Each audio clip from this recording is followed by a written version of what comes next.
Penerbangan EG335 dari Makassar menuju Kuala Lumpur. Ini adalah penerbangan saya pertama kali dengan maskapai AirAsia, dan memang saat ini hanya dilayani oleh AirAsia, dan beberapa schedule baru dari Malaysia Airlines akan melayani rute ini. Sambil kita persiapan take off, dan karena memang persiapan hari ini agak delaynya itu juga lebih dari 2 jam, khususnya karena mungkin mau menyambut lebaran, jadi penerbangan sangat penuh, baik yang turun dari pesawat maupun yang akan terbang ini akan cukup penuh. Penerbangan EG335 ini jadwalnya adalah jam 6:05 atau 5:05 PM waktu Indonesia Tengah atau waktu Kuala Lumpur, tetapi penerbangan kali ini dilakukan hampir jam 8:30. Jadi penerbangan ini cukup terlambat dibandingkan jadwal regulernya.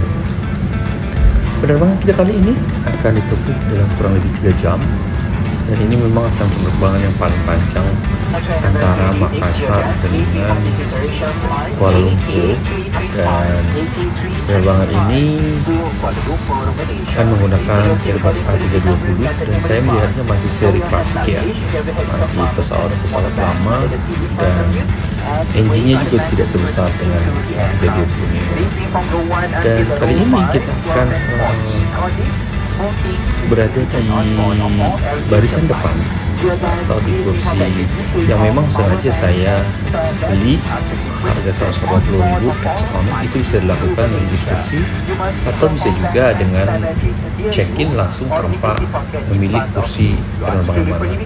Ini sangat menarik sebenarnya penerbangan ini. Kalau kalian lihat engine-nya ini adalah engine seri klasik, dan kalau dilihat besar diameter daripada engine ini tidak sebesar Neo, karena Neo biasanya agak lebih tinggi daripada sayap. Posisi sayap ada lebih tinggi posisinya, karena memang clearance ke bawah sangat tinggi. Nah, ini posisi hari ini kita akan persiapan pushback dari Sultan Hasanuddin atau Makassar Airport, Sultan Hasanuddin International Airport. Dan di sebelah sana ada Lion Air. Lion Air ini menuju Jakarta, di mana ini akan menampung para yang mau mudik, dan ini cukup menarik sebenarnya. Dan saat ini kita melihat beberapa luggage atau barang penumpang sedang dinaikkan ke pesawat dengan cara manual, yaitu dipindahkan dari satu porter pengangkut melalui salah satu clearance atau jembatan untuk naikin ke pesawat, kemudian di pesawat disusun. Beda dengan Singapore Airlines, biasanya dia langsung pakai box, jadi dia tidak perlu dipindah-pindahin lagi antara satu dengan yang lain. Kali ini kita lihat persiapan sudah dilakukan, dan mungkin kita berbicara sedikit tentang mudik tahun ini ya. Walaupun pemerintah ngasih diskon pesawat, memberikan beberapa kebijakan pesawat, tapi saya baru menyadari tiket pesawat untuk luar negeri itu tidak termasuk yang didiskon, dan juga bahwa delay 2 jam atau 3 jam, di mana biasanya diberikan kompensasi oleh maskapai, baik makan atau uang dikembalikan. Ternyata itu tidak masuk lagi dalam peraturan yang semua penerbangan internasional. Jadi kompensasi itu sebenarnya hanya diberikan untuk penerbangan domestik. Jadi kalau teman-teman ada penerbangan internasional delay 4 jam, 5 jam dari Indonesia, maka itu tidak bagian daripada kompensasi. Maka kebijakan-kebijakan sebenarnya yang dilakukan oleh maskapai untuk membawa penumpang yang delay atau memberikan makan itu ya kembali ke kebijakan maskapai. Nah, ini mungkin yang akan teman-teman rasakan bagaimana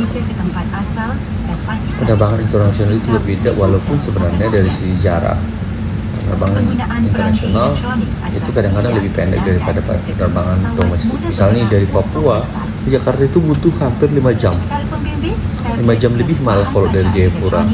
Sedangkan kalau penerbangan ini kan kurang lebih 3 jam. Jadi memang kebijakan-kebijakan seperti itu yang membedakan antara kebijakan maskapai dalam negeri maupun luar negeri, atau kebijakan maskapai dalam negeri yang untuk penerbangan internasional maupun penerbangan domestik. Nah, ini kita masih menunggu persiapan dari maskapai untuk segera dapat pushback, dan kita nikmati sedikit sambil mungkin kita akan bicara beberapa hal isu sepanjang penerbangan ini, khususnya juga nanti apa sih isunya ini penerbangan di Indonesia kenapa jauh lebih mahal dibanding di Malaysia. Nah, ini kita sudah ready for pushback ya. Tapi sebelum pushback kita akan ngobrol-ngobrol dulu deh dengan topik lain. Mungkin yang topik paling menarik saat ini adalah kebijakan Trump yang menaikkan tarif sewenang-wenang. Tapi saya melihat tidak perlu dulu berbicara itu. Kita lebih fokus bisa berbicara tentang maskapai Indonesia. Saat ini beberapa maskapai yang hampir kesulitan untuk beroperasi, termasuk salah satunya BBN Airlines. Jadi kita akan bedah sambil apa sih kenapa sih berat banget untuk mengoperasikan suatu maskapai di Indonesia, dan kenapa tidak gampang untuk entry market dari maskapai ini. Nah, sambil kita persiapan taxiway, kita akan berbicara mengenai topik itu sambil saya akan memberikan why, kenapa sih sebenarnya maskapai itu kesulitan untuk mengembangkan maskapainya. Nah, ini kita pushback dulu sebentar, kita nikmati pushback sambil kita akan berbicara tentang kenapa entry maskapai itu sangat susah atau membuat AOC, Air Operator Certificate, dari suatu maskapai itu. So, kita menikmati pushback untuk persiapan penerbangan ini, dan silakan teman-teman nikmati. Ini kita sudah pushback ke taxiway bersama A320 EK335 AirAsia dari Makassar menuju Kuala Lumpur. Ciri-ciri keselamatan yang terdapat di dalam pesawat ini. Oleh kerana keselamatan anda adalah keutamaan kami, dan atur cara keselamatan ini mungkin berbeza dari pesawat yang lain. Sila beri perhatian yang penuh kepada anak-anak kapal di hadapan kami. Ini tali keledar anda. Untuk menggunakannya, masukkan hujung logam ini ke dalam kepala tali keledar dan tarik hujung tali keledar untuk meletakkannya. Untuk membukanya, tarik pelekap logam pada tali keledar anda. Jika isyarat tali keledar dinyalakan, anda mesti kembali ke tempat duduk dan pasangkan tali keledar dengan sempurna. Jika corong oksigen seperti ini terkeluar dari unit di atas anda, tarik corong oksigen dengan serta-merta. Sekupkan corong oksigen pada hidung dan mulut, pasang pengikat kepala dan bernafaslah seperti biasa. Anda mesti memakai corong oksigen pada diri sendiri dahulu sebelum membantu mereka yang di bawah jagaan anda. Pelampung keselamatan ada di bawah tempat duduk anda. Untuk menggunakannya, sarungkan dari kepala seperti ini. Sambungkan klip ini dan tarik pita ini hingga ketat. Semasa di pintu pesawat, gelembungkan pelampung keselamatan dengan menyentap pita merah ini ke bawah. Anda diingatkan sekali lagi supaya menggelembungkan pelampung keselamatan hanya bila. Nah, ini kita persiapan take off lebih dari 7 menit, tapi 2 menit di landasan. Silakan menikmati proses take off.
maskapai Indonesia ini. Kenapa maskapai Indonesia jual tiket sangat mahal? Pertama, pada prinsipnya ada 2 komponen atau 3 komponen yang sangat berat untuk costing atau biaya yang ada dalam struktur biaya maskapai. Pertama itu pasti sewa pesawat atau pembelian pesawat, itu udah pasti. Nah, sebelumnya pasti kita mikir, oh apa sih ini gitu kan.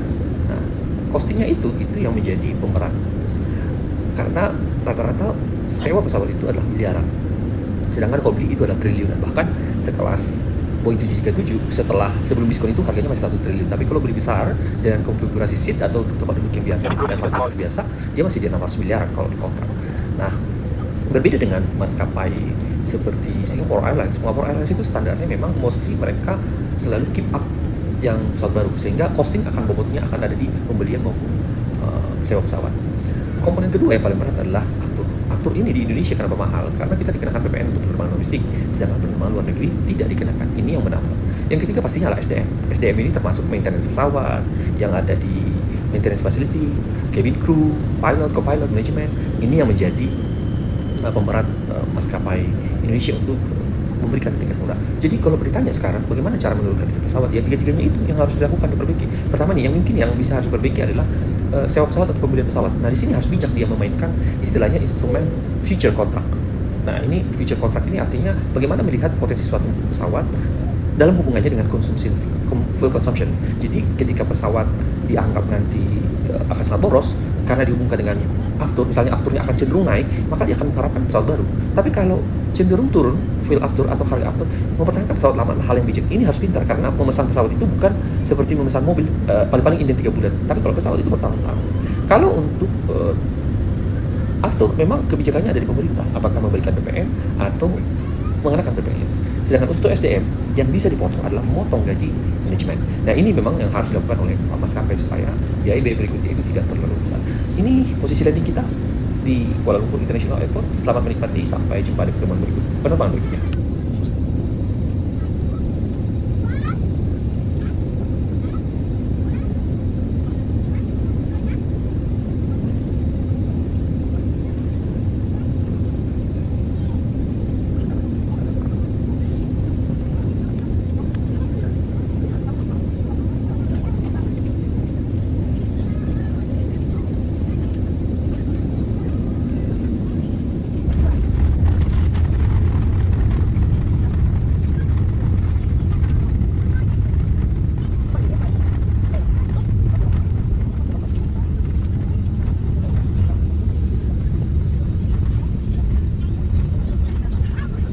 Beliau dihormati semua datang ke Malaysia dan kepada semua orang yang Malaysia, selamat pulang. Tidak baru saja berada yang menerbangkan terbangsa Kuala Lumpur, di mana anda adalah di Terminal 2. Jam penerbangan sebentar adalah pukul 11.15 minit malam. Bagi tujuan keselamatan anda, minta terus duduk berhati-hati ketika membuka lampu di atas sebelum meninggalkan kabin pesawat. Sila pastikan anda membawa semua barang pribadi bersama.